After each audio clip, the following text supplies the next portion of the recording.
নমস্কাৰ বন্ধুসকল, আপোনালোকে চাই আছে ক্ৰিকেট গুৰু আছাম ইউটিউব চেনেল। আমাৰ অলপ আগত যেটো ভিডিও দিছিলো আমি ইন্ডিয়া ভাৰ্চেছ সাউথ আফ্ৰিকা মেচখনত তিলক বৰ্মাৰ সুন্দৰ প্ৰদৰ্শনৰ কথা আমি আলোচনা কৰিছিলো। তাত আমি কেইটামান কমেন্ট পালো। বহুতে কমেন্ট কৰিছে যে তিলক বৰ্মাই যেহেতু এটা 100 মাৰি দিলে, শতক কৰি দিলে টি20ত, গতিকে ৰিয়ান পৰাগৰ যেটো স্থান প্লেইং 11ত ভাৰতৰ সেইটো বিপদত পৰিব নেকি? ৰিয়ান পৰাগৰ কেৰিয়াৰ ইয়াতে খতম বুলিও কেজন মানে কমেন্ট কৰা আমি দেখিবলৈ পাইছো। সো ৰিয়ান পৰাগৰ যেটো স্থান সেইটো সঁচাকৈ বিপদত পৰিছে নেকি সেই বিষয়ে আজি আমি আলোচনা কৰিম। সো ৰিয়ান পৰাগ সাউথ আফ্ৰিকাত খেলিবলৈ যোৱাৰ কথা আছিল আৰু তাৰ আগতে অপ্ৰত্যাশিতভাৱে দুৰ্ভাগ্যজনকভাৱে আঘাতপ্ৰাপ্ত হৈ গ'ল আৰু আঘাতপ্ৰাপ্ত হৈ সিৰিজৰ পৰা বাহিৰ হ'বলগীয়া অৱস্থাৰ সৃষ্টি হ'ল আৰু ইণ্ডিয়ান টিমত বৰ্তমান সময়ত তেওঁ নাই। আঘাতৰ কাৰণে আঘাতৰ ক্ষেত্ৰত তেখেতে NCAত কাম কৰি আছে বুলি আমি খবৰ শুনা পাইছিলোঁ আৰু ফটো দেখা পাইছিলোঁ। যি কি নহওক, সেই যেটো আঘাত আছিলে সেই আঘাতটো কিন্তু ৰিয়ান পৰাগৰ কাৰণে বহুত ডিসএডভান্টেজ হ'ল, যাৰ কাৰণে তেখেতে ইয়াত চান্স নাপালে আৰু বেলেগক সুযোগ দিবলগীয়া হ'ল আৰু বেলেগবিলাকেও কিন্তু এটা ভাল খেলি আছে। গতিকে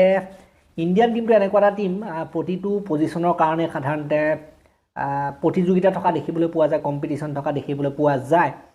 আৰু কম্পিটিশন বহুত এটা স্থানৰ কাৰণে যোনে ভাল খেলে কিন্তু সেইজন প্লেয়াৰেই দীঘলীয়া সময়ৰ কাৰণে এটা স্থানত ফিক্স হোৱা আমি আগৰ পৰা দেখি আহিছোঁ। ভাল প্ৰদৰ্শন যি কৰে সি সাধাৰণতে নিয়মীয়াভাৱে খেলিবলৈ পায়। ৰিয়ান পৰাগৰ ক্ষেত্ৰত এটা কথা বেয়া হ'ল যে ৰিয়ান পৰাগে খেলিবলৈ পাইছিলে যদি ইমান বেটিং নাপালে আৰু ইমান দীঘল স্ক'ৰ কৰিবলৈ আমি নাপালে, যেনেকৈ 50 অৰ্ধশতক এনেকুৱা ধৰণৰ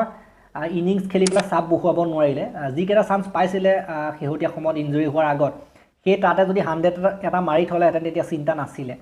আপোনালোকে যদি চাবলৈ যায় এতিয়া তিলক বৰ্মাই 100টো মাৰি দিয়াৰ লগে লগে তেখেতে কিন্তু চাপ বহুৱাবলৈ সক্ষম হ'ব। গতিকে সেইটো এটা কথা আহি যাব আৰু তেখেতে যিহেতু নম্বৰ 4ত বেটিং কৰে, ৰিয়ান পৰাগেও নম্বৰ 4তে বেটিং কৰা দেখিবলৈ পোৱা যায়। তাতকৈ তলতো বেটিং কৰে অৱশ্যে, সেইটো হয়, আৰু কেতিয়াবা 4টো কৰা দেখিবলৈ পোৱা যায়। গতিকে তিলক বৰ্মাৰ লগত নিশ্চিতভাৱে কম্পিটিশ্যনটো আছে। মিডল অৰ্ডাৰ বেটাৰ হিচাপে ৰিয়ান পৰাগৰ লগত তিলক বৰ্মাৰ এটা আছে কম্পিটিশ্যন আৰু দুইজন হৈছে বেটিং অলৰাউণ্ডাৰ। ৰিয়ান পৰাগেও বলিং কৰে আৰু আমাৰ তিলক বৰ্মাই বলিঙো কৰিব পাৰে, বেটিঙৰ লগতে বলিঙো কৰিব পাৰে, কিন্তু মেইন প্ৰায়ৰিটি তেওঁলোকৰ শক্তিটো হৈছে বেটিং। গতিকে সেইফালৰ পৰা চাবলৈ গ'লে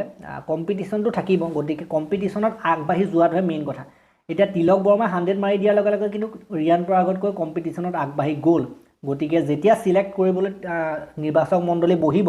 তেতিয়া কিন্তু এইবিলাক কথা বহুত আলোচনা হয়, কোনে ক'ত কিমান ৰান কৰিছে তেনেকুৱা কথাবিলাক আলোচনা হয়। ৰিয়ান পৰাগৰ যেনিবা এটা এডভান্টেজ থাকে যে বলিংটো অলপ বেছি আগবাঢ়ি থাকে, বলিংটো অলপ বেছি ভাল হয়। যিকি নহওক 100 মাৰি দিলে কথাটো বেলেগ এটা কথা হৈ যায়। উদাহৰণস্বৰূপে আমি দেখিছিলোঁ যে দীপক হুডা, এটা সময়ত দীপক হুডাই ইণ্ডিয়ান টিমৰ কাৰণে খেলি 100 মাৰি দিছিলে টি20ত, যাৰ কাৰণে তেওঁ কিন্তু দীঘলীয়া সময়ৰ কাৰণে লাগিলে পাৰফৰ্মেঞ্চ বেয়াই হওক 100 মৰাৰ পাছত দীঘলীয়া সময়ৰ কাৰণে ইণ্ডিয়ান টিমত খেলিবলৈ পাইছিলে। বৰ্তমান সময়ত দীপক হুডা টিম ইণ্ডিয়াৰ পৰা অন্তৰ্ধান নাই, টিমত বাহিৰ হ'ল কেতিয়াবা, কিন্তু দীঘলীয়া সময় সেই 100টোৰ বলতে কিন্তু দীঘলীয়া সময় খেলিবলৈ পাইছিলে। গতিকে 100 বোলা বস্তুটো সাংঘাতিক বস্তু, যি এবাৰ 100 মাৰি দিয়ে তাক কিন্তু বাহিৰলৈ উলিওৱাটো বহুত টান হৈ যায়। গতিকে সেইটোৱে বেয়া কথা হ'ল ৰিয়ান পৰাগৰ কাৰণে। আৰু পজিশ্যনবিলাকত বহুত এতিয়া কম্পিটিশ্যন আছে, প্ৰতিযোগিতা আছে। উদাহৰণস্বৰূপে আপোনালোকে যদি চাবলৈ যায় কেইদিনমানৰ আগত নীতিশ ৰেড্ডিয়েও কিন্তু মিডল অৰ্ডাৰত খেলি ভাল প্ৰদৰ্শন কৰি গৈছে। তেখেতৰো অলৰাউণ্ডাৰ বেটিঙো আছে, বলিঙো আছে। গতিকে বেটিংটো তেখেতৰো মেইন হয়, বলিংটো ছেকেণ্ডত থাকে। অলৰাউণ্ডাৰ হিচাপে বৰ্তমান আচোৱা হৈছে ভৱিষ্যতৰ। গতিকে নীতিশ ৰেড্ডি এনেকুৱা এজন প্লেয়াৰ যি কেইদিনমানৰ আগত ভাল কৰিয়ে গৈছে। বাকী আমি যদি চাবলৈ যাওঁ তাৰ তলৰ যদি আমি পজিশ্যনৰ কথা ক'বলৈ যাওঁ, তাৰ তলৰ পজিশ্যনত থাকে অক্ষৰ পেটেল। ৰবীন্দ্ৰ জাদেজা টি20ৰ পৰা অৱসৰ লোৱাৰ পাছত অক্ষৰ পেটেল আৰু ৱাশ্বিংটন সুন্দৰেও খেলে টি20। অক্ষৰ পেটেল থাকিলে, অক্ষৰ পেটেলেতো নিয়মীয়াভাৱে খেলা দেখিবলৈ পোৱা যায়, যদিহে সাধাৰণতে বেটিং বেছিকৈ লাগে তলৰ ফালে লোৱাৰ অৰ্ডাৰত। সেইফালৰ পৰা চাবলৈ গ'লে ৰিয়ান পৰাগেতো লোৱাৰ অৰ্ডাৰতো খেলে, কিন্তু মেইনলি মিডল অৰ্ডাৰ মানে মেইন মধ্যক্ৰমত খেলাৰ ক্ষেত্ৰত মানে ওপৰৰ ফালে খেলাৰ ক্ষেত্ৰতহে আমি বেছি জানো।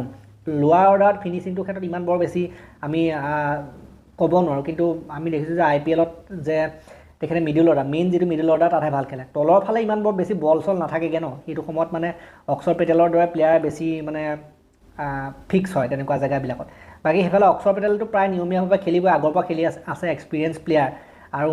ৱাশ্বিংটন সুন্দৰেও কেতিয়াবা খেলিব। গতিকে সেইটো পজিশ্যনত গৈ পেলাই কম্পিটিশ্যন দিয়াটো ইমান সহজ কথা নহয়, এইটো কম্পিটিশ্যন নবনে। কম্পিটিশ্যন বনিলে তিলক বৰ্মাৰ লগত বনিব পাৰে, মিডল অৰ্ডাৰ যিসকলে খেলে আৰু সাধাৰণতে কম্পিটিশ্যন বনিব পাৰে। গতিকে সেইটো এটা আপোনালোকে যিটো কমেণ্ট কৰিছে যে কম্পিটিশ্যন আছে কিছুমানে কৈছে যে কেৰিয়াৰ বৰবাদ হৈ গ'ল নেকি কিন্তু কেৰিয়াৰ বৰবাদ হৈ গ'ল বুলি আমি ক'ব নোৱাৰোঁ কাৰণ এখন খেলৰ প্ৰদৰ্শনে কেৰিয়াৰ বৰবাদ বুলি আমি ক'ব নোৱাৰোঁ এখন খেলৰ প্ৰদৰ্শন চাই আপোনালোকে যদি চাই থাকিব কম্পিটিশ্যন থাকিব কিন্তু তিলক বৰ্মাই যদি নিয়মীয়াকৈ ভাল খেলে ইয়াৰ পাছতো যদি আৰু ভাল খেলি গৈ থাকে তেতিয়া কিন্তু তিলক বৰ্মা ফিক্স হৈ যাব আৰু এইটো সিৰিজত যদি চাই তিলক বৰ্মাই কিন্তু এটা ইনিংছো বেয়া খেলা নাই এই উইকেটটো এনেই পেলাই দিয়া নাই গতিকে সেইটোতো থাকিবই বাকী মেইন কথাটো 11ত চান্স পোৱাটোৱে মেইন কথা নহয় 15ৰ ভিতৰত থকাটো বহুত ডাঙৰ কথা আৰু ৰিয়ান পৰাগৰ কাৰণে এডভান্টেজ এটাই হ'ল যে অলৰাউণ্ডাৰ কাৰণে বেটিং বলিং সকলোফালে থকাৰ কাৰণে মাজতো থকাৰ কাৰণে যদিওবা তেখেত 11টো নাথাকে 15টো কিন্তু বনি থকাৰ ক্ষেত্ৰত ভাল হয় 11জনে খেলাৰ উপৰিও 4জন আকৌ এক্সট্ৰাকেও ৰাখেতো 4জন বেঞ্চত বহে গতিকে সেইফালৰ পৰা চাবলৈ গ'লে সেই 4জনৰ ক্ষেত্ৰত চান্স পোৱাটো বহুত ডাঙৰ কথা 15জনৰ ভিতৰত থকাটো বহুত ডাঙৰ কথা গতিকে তিলক বৰ্মাই ভাল খেলি দিলে বুলি যে ৰিয়ান পৰাগ একেবাৰে বাহিৰ সেইটো ক'ব নোৱাৰোঁ আমি বাকী আপোনালোকে যদি চাবলৈ যায় আৰু সময় আহিব আৰু চান্স পাব চান্স নোপোৱাকৈ নাথাকে কেতিয়াবাতো কোনোবা প্লেয়াৰক ৰেষ্টটো দিয়া হয় কেতিয়াবা ছিনিয়ৰ প্লেয়াৰ প্ৰায়ভাগক ৰেষ্ট দি দিয়াও দেখা যায় তেনেকুৱাও দেখা যায় কেতিয়াবা আৰু কেতিয়াবা বহুত ইম্পৰ্টেণ্ট প্লেয়াৰৰ ইনজুৰিও হৈ যায় গতিকে প্লেয়াৰৰ অভাৱ নাই গতিকে কাৰোবাৰ যদি মানে বেয়া সময় আহে আঘাত পায় কিবাকিবি হয় তেতিয়াতো বেলেগ প্লেয়াৰে সুযোগ পায় গতিকে সেইফালৰ পৰা চাবলৈ গ'লে মুঠতে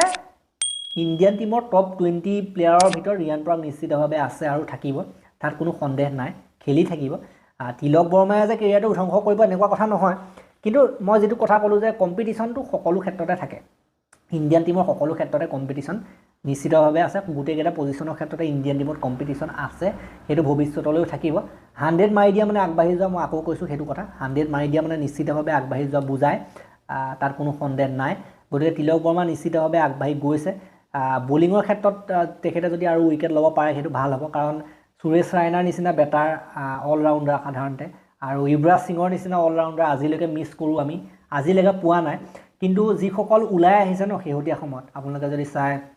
অভিষেক শৰ্মাই কেতিয়াবা বলিং দিয়ে নিয়মীয়াভাৱে নিদিয়ে বাৰু দেন তিলক বৰ্মাই বলিং দিব পাৰে ৰিয়ান পৰাগে বলিং দিব পাৰে গতিকে যুৱৰাজ সিঙৰ যিটো এটা আছিলে ন আমি মিছ কৰোঁ ন যুৱৰাজ সিঙক যিটো অভাৱ যুৱৰাজ সিঙৰ দৰে প্লেয়াৰৰ অভাৱটো যেন লাহে লাহে কোনোবা নহয় কোনোবা এজনে মানে সাধাৰণতে সেই বস্তুটো নাইকিয়া কৰিব নিচিনা লাগিছে আৰু বৰ্তমান সময়ত এটা কথা ওলাই আছিলে যে পেচ বলিং অলৰাউণ্ডাৰ ইণ্ডিয়ান টিমত নাই মানে হাৰ্দিক পাণ্ডিয়াৰ বাদে আমি বেলেগৰ কথা ভাবিবই নোৱাৰোঁ ডুবে আছিলে যদি ডুবে ইমান কনচিষ্টেণ্ট নাছিলে তথাপিতো এতিয়া ডুবে সাধাৰণতে অভিজ্ঞতাপ্ৰাপ্ত হোৱাৰ লগে লগে লাহে লাহে অলপ ভাল হৈছেগৈ আৰু আমি যদি ক'বলৈ যাওঁ এতিয়া নীতিশ কুমাৰ ৰেড্ডী আহিছে পেচ বলিং অলৰাউণ্ডাৰ হাৰ্দিক পাণ্ডিয়াৰ সৈতে অলপ মানে মেটচিং কৰা প্লেয়াৰ আৰু এজন বৰ্তমান সময়ত ৰমনদীপ সিঙো আহিছে পেচ বলিং অলৰাউণ্ডাৰ গতিকে ক'বলৈ গ'লে প্লেয়াৰ কিন্তু ইণ্ডিয়ান টিমে বহুত উলিয়াইছে বিকল্প বহুত উলিয়াইছে আগৰ যুগ আছিলে এটা সময় আছিলে যে হাৰ্দিক পাণ্ডিয়া নহ'লে কাৰ কথা আমি চিন্তা কৰিম কিন্তু বৰ্তমান সময়ত সেইটো কথা BCCI কিন্তু চিন্তা কৰি বহুকেইজন তেনেকুৱা উলিয়াই দিছে গতিকে বিকল্প থাকিব প্লেয়াৰ থাকিব কোনোবা আঘাতপ্ৰাপ্ত হ'ব কাৰোবাৰ বেয়া দিন আহিব কাৰোবাৰ ভাল দিন আহিব এইবিলাকতো চলিয়ে থাকিব গতিকে মেইন কথাটো হ'ল যে ইণ্ডিয়ান টিমত চান্স বহুত কম পায় আৰু সেই কম চান্সতে তুমি জিলিকি উঠিব লাগিব গতিকে এটা কথাই আছিলে যে ৰিয়ান পৰাগে 100 এটা মাৰি থোৱা হ'লে এতিয়ালৈকে আমি ইমান বৰ বেছি টেনশ্যন নাছিলে কিন্তু এতিয়া টেনশ্যনৰ কথা এটা হৈ গৈছে বাকী আমি পাছত গম পাম ৰিয়ান পৰাগ যেতিয়া সুস্থ হৈ উভতিব আৰু IPLৰ প্ৰদৰ্শনৰ কথাও আছে দেই কিন্তু IPLত যদি তিলক বৰ্মাই বেয়া খেলি দিয়ে তেতিয়া কিন্তু এইটো বেলেগ ভাবিব পাৰে BCCI IPLত যদি ৰিয়ান পৰাগে আৰু বহুত বেছি ভাল খেলি দিয়ে অৰেঞ্জ কেপ লৈ লয় তেতিয়াতো আৰু কি কথাই নাই কথাবিলাক তেনেকুৱা হয় কথা সকলোবিলাক চাই BCCI অকল এখন দুখন মেচৰ কথাই নাচায় গতিকে এইবিলাক বহুত ডাঙৰ ফেক্টৰ কিন্তু কয় ন 100 মাৰিলে ওপৰলৈ উঠি যায় বুলি গতিকে সেইটো কাৰণে অলপ চিন্তাজনক হৈছে আৰু আমাৰ সমৰ্থকসকলে ভাবিছে ৰিয়ান পৰাগক ভাল পোৱা মানুহবিলাকে ভাবিছে যে এইটো হ'ব নেকি কিন্তু নহয় ইণ্ডিয়াৰ স্কিম অফ থিংছত আছে 20টাৰ ভিতৰত ৰিয়ান পৰাগ আছে আৰু থাকিব গতিকে এই ভিডিঅ'টো মই ইমানটা সমাপ্ত কৰিলোঁ ভাল লাগিলে যদি লাইক কৰিব শ্বেয়াৰ কৰিব চেনেলটোলৈ নতুনকৈ আহিছে যদি ছাবস্ক্ৰাইব কৰি ঘণ্টাটো দবাই থৈ যাবলৈ নাপাৰিব তেতিয়ালৈকে আৰু এটা নতুন ভিডিঅ' লৈ প্ৰতিশ্ৰুতিৰে মই বিদায় মাগিছোঁ ধন্যবাদ